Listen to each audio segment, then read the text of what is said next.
Right.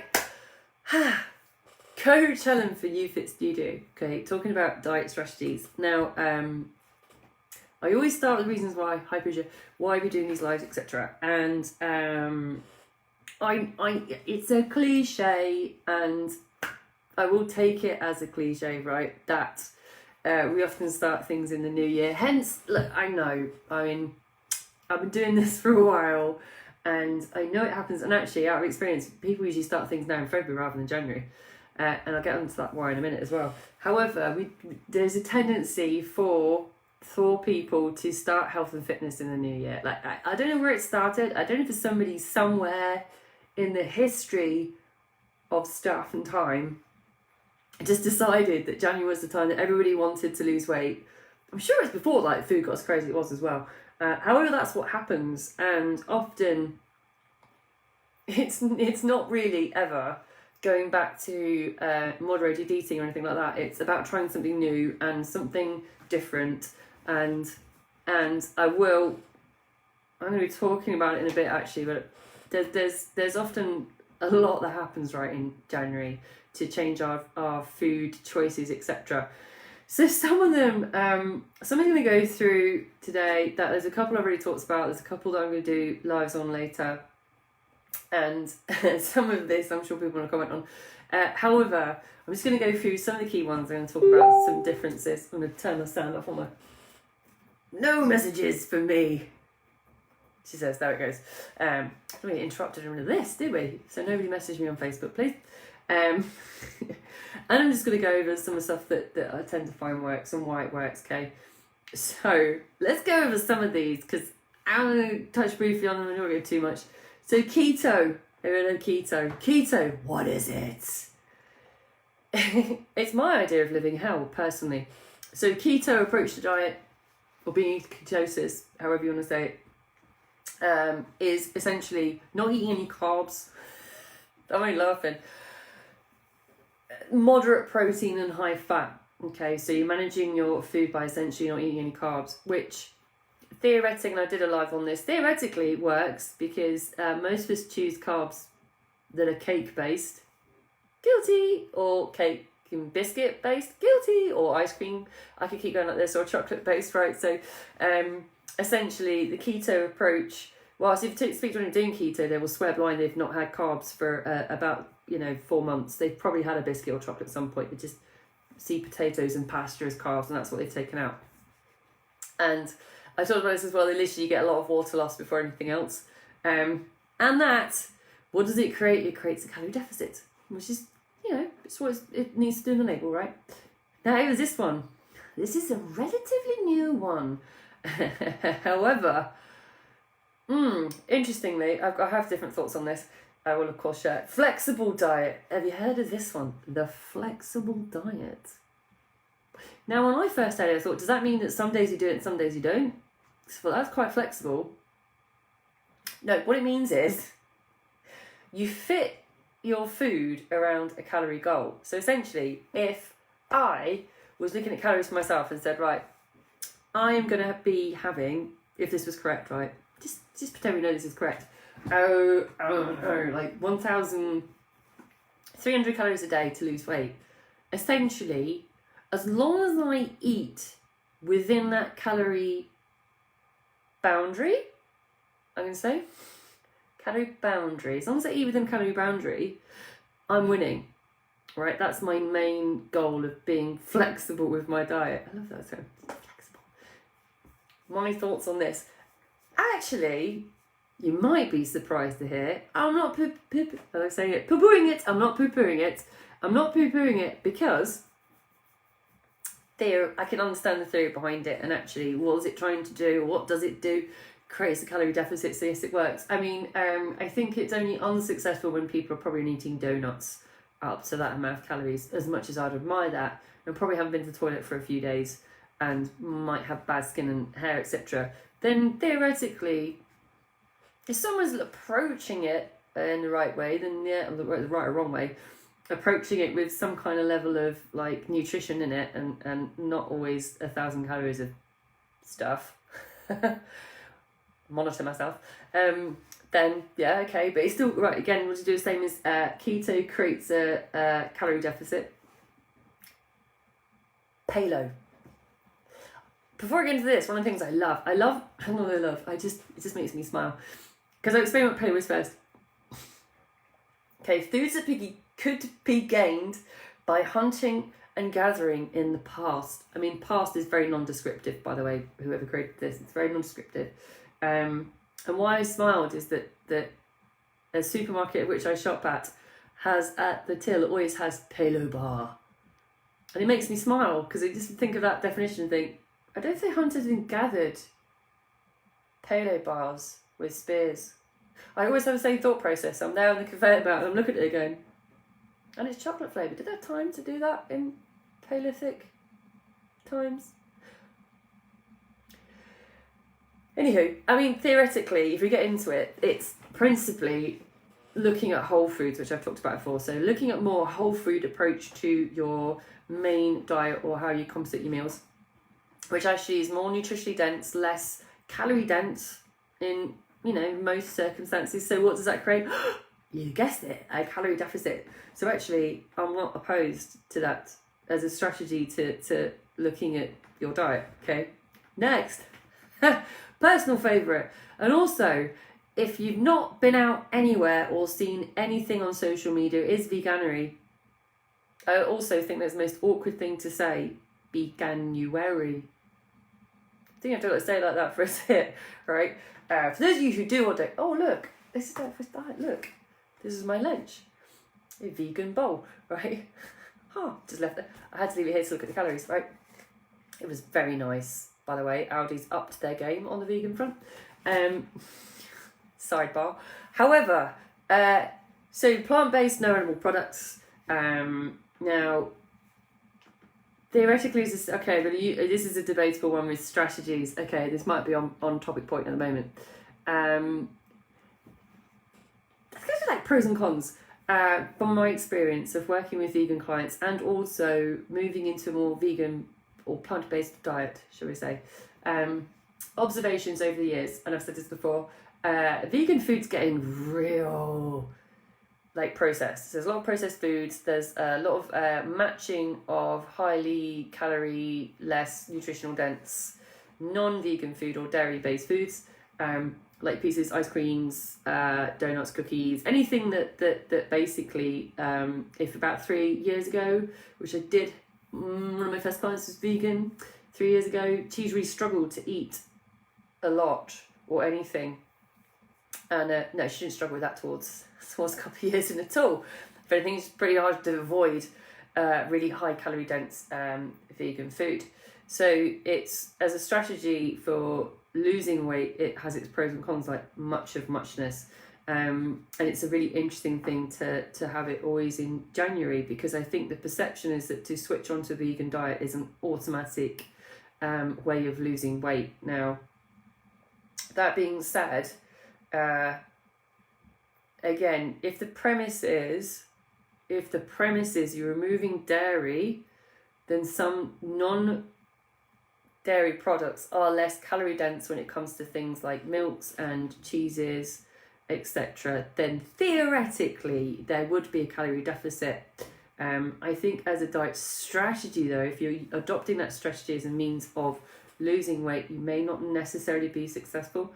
And I've plenty of clients over the years that have adopted it as a strategy in the thinking or thought process they will lose weight and are mystified / frustrated when they have not, because actually there's still the meal replacement of what would be dairy cookies for vegan cookies. It's still a cookie, and actually the difference in calories is these days less. So as a strategy, this is controversial. I don't know if to say this because we're on a watching of weight groups as a strategy, which is just, okay. So those who've done, is that subtle enough? So a point system, which is very controlled, as a strategy, creates a calorie deficit. I will say that creates a calorie deficit, which is fair dues. Tends to create good or bad list of foods. I tend to meet a lot of people who have done it and then come back to it, then come off it, then go back to it, then come off it, then come back to it, then come off it, then done it for a bit, and then stop for a while, then to get the drift. So on and off. So then we'll leave that one there. Because still creates a calorie deficit, right? So my last one I'm going to comment on before I get into the reality of what works. Intermittent fasting. Intermittent fasting as a strategy, right? Oh, I am going to do a whole live on this. I'm going to do that planning tonight, actually, interestingly. Different ways of approaching it as a strategy. You may choose to do it as so many hours open of which to eat in. So I can only eat with this in X amount of hours. Or you may want to do it as a 24-hour fast, or you may want to reduce the number of meals, still fasting. If you're not breaking fast or having breakfast, it is still fasting, if you want to get technical. I've talked about this before as well. It is a calorie deficit, right? It is a strategy that is successful to losing weight. It is highly dependent on the individual's mindset, their environment, and how they're approaching it, and if they've got support to do it. So therefore, on and off on that one, on and off. I'm not against it. I've done it. Some success, not success, even for myself. So I don't think it's not one to rule out. Okay. Now, I've said this before. It says, well, what's the best strategy towards diet? What's the best of all these? Helen, if you're going to pick one of these, which one would it be? Personally, I would probably. Emoji. I wish. Who's it? Layla comes and goes. Shock face. Personally, I'll explain why. Personally, I'll do all of these, right? And I'll explain why. And I probably have at some point, actually, thinking about it. Oh, not the watching of weight. Not done that one. I believe that you can and are able to do all of them if those fit within a particular space in time. And by that I mean if for whatever reason you're more pushed at work, for example, and you've got more workload on, are you more likely to adopt fasting? Yes, because you're too busy and stressed to eat. If I am feeling bloated and or gone off some meats and fishes and just fancy a bit of a change, could I adopt some vegan elements into some meals during my week, if not all of it, to create a calorie deficit from what I'm originally eating? Yes. If I wanted to move towards more whole foods in my diet and eat less processed stuff, could I also label that paleo? Yes, I could. If I was looking to reduce the amount of carbs I'm having, because in reality I'm eating way more carbs than is probably okay for me to lose weight, could I also label that keto? Yes, I could. Now, flexible diet, yes, I definitely could do that. If I say to myself, right, I'm not gonna go over X amount of calories today and that's it. Yes. Could I call that flexible dieting? Yeah, because I just have, right? The point I'm making is that all of these are feasible. All of these are about language and how you adopt it and how you use it. Sometimes it's easy to put a label on something to make something sound more complicated as a strategy or as an approach to losing weight than it really is, because what I've just done there in the last few seconds is reword all of these into everything that most of us actually also do or have tried at some point, right? Tried being the operative word. And why? Because none of these are sustainable, really. The most successful one, if someone's going to ask me, is the one that is most sustainable, and it may be some of these, it may not. The idea is that whatever is sustainable is a way of creating a calorie deficit that's sustainable over a longer period of time, right? Not that one of these is more successful because of how it's set up, because I've just reworded all the language for all of them, and guess what? They're the same, more or less, right? The steps, right, like I talked about yesterday, the recipe for the outcome of weight loss, for the strategies of each of these is different. However, the outcome is the same, which is create a calorie deficit and lose weight, right? So the devil's in the details about how to approach it, and yet essentially the structure is the same. Now, what would be then, if I was to say I'm going to pull all these in, what would be a journey for anyone looking to lose weight and what I think would be most successful? whatever of these is uniquely correct for you at any given time in your life, on the back of what I've just said. So, if I'm looking at, which I talked about yesterday, a strategy rather than a tactic, I'm not looking for a quick win, like I'm just not going to eat today. That would be a tactic, right? I overwrote yesterday, I'm not going to eat today. Tactic.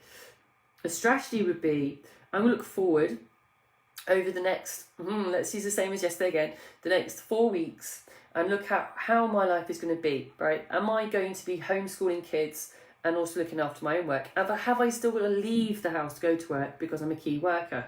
What are my hours of work looking like?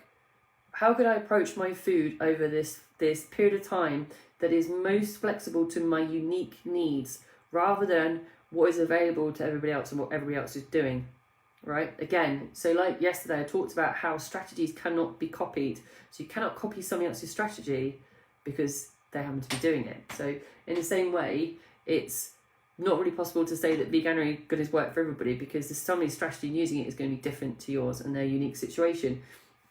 Same as if I'm looking at my individual needs or a client's individual needs when it comes to their requirements over protein, carbs and fats and fibers, all the flashy stuff, because they macronutrients, because it sounds more flashy, then which of these are going to be more applicable? Which of these are going to be more successful to yourself, or me, if I'm looking at a client and what I'm going to deduce? It's so specific that the strategy has to be unique to the individual for it to work. Takes into account the environment, right? I talked about fasting as an environmental. You could apply that to anything that you're doing, right? You could apply it to any of the situations you find yourself in over the next 4 to 10 weeks, let's say, right? Now, I could give away how we do it, but I'd be giving away too much, right? Or how we do it specifically. Because if you're a client and you're listening and watching this, you'll know how we do it. We do it unique to the individual, except when clients talk to each other, they're always like, oh, you're doing that? Well, I'm doing this. How are you doing that? Oh, you're doing that. Because the coach will have a unique strategy for that individual.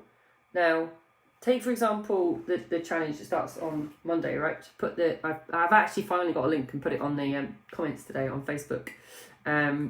Essentially, every individual will get an individual approach to their nutrition on that challenge, right? Because we'll be looking at and understanding how each of those individuals, how active they are through asking prudent questions, right? From deducing, from talking to them. We'll be looking at how old they are, no ages in here, but how old they are, their body composition, their height, right? Where their starting point with their weight, where they want to get to, what's realistic in terms of nutrition, what does that look like specifically for protein, carbs and fats, right? So they have a unique experience, right? And then they work out exactly what is maintainable, because all we're asking to do is say, okay, we're going to deploy this for a period of time and see how this works. But all of that still takes in the individual circumstances. Now, strategies, right? Strategies are meant to be for a long period of time. And that's why when somebody says I'm doing a diet strategy and it's keto or it's paleo or it's something else, I kind of change them a little bit, so it's probably not going to be long term. Okay, but we could use some elements of it and move forwards, right? So there's a bit of blend of everything for me. So I'm not, as I said at the top, I'm not poo-pooing anything, because all of it does its job, right? All of it works, all of it does its job. The important thing is you find the thing that works for you as an individual, right? That all the elements need to be taken into account before you adopt a strategy that's uniquely yours, that nobody else can copy from you as well, by the way. Because more to do the point that after we've all been doing this a team at UFIT for so long, we can pretty much ascertain what unique strategy a client needs at a different time all the way through their journey. It's just one of the great things that being part of a team allows us to do, because we take each other's strengths and work together to find and get that client the strategy that's going to work for them any given time. And one of the great things as well is there's so much education on the challenge as well, that you always get other options, right? So it's all there, basically. Right. Oh, Jesus. Recap. Right. Diet strategies. I went through some of the big hitters. I'm sure there's more out there. The flexible diet is still the one that I find the most interesting, because it's just giving it a label, right? But most of the stuff, right, is giving it a label. All of it works. I actually said I've pretty much done 90% of it, right, myself, and all have been successful because they are all successful because they all create a calorie deficit. What's important is not that it's the label, it's the steps that are in that actual strategy that works for the individual, right? That it takes into account what is about you that is unique, that fits the requirements of any of this. What takes into account what your nutritional requirements are specifically. What takes into account your environment, your stress, Jesus, your stress, right? All of those things. So not one diet strategy is better than the other. It's about what works best for you, which is what we're great at. So if you want to find out what's best for you, hit up the link, can it? Come work with us and we'll tell you. Simples. Right. So it's good getting by myself again. It's Thursday. I am back now. Monday. I'm back on Monday. So join me again on Monday. So Monday, Wednesday, Thursday again next week for more of this stuffs. And if you've got any questions or disagreements, like last time I spoke about a particular diet choice and I got a lot of feedback, which I enjoyed, please feel free. I'm happy to take it. In the meantime, have a fantastic evening.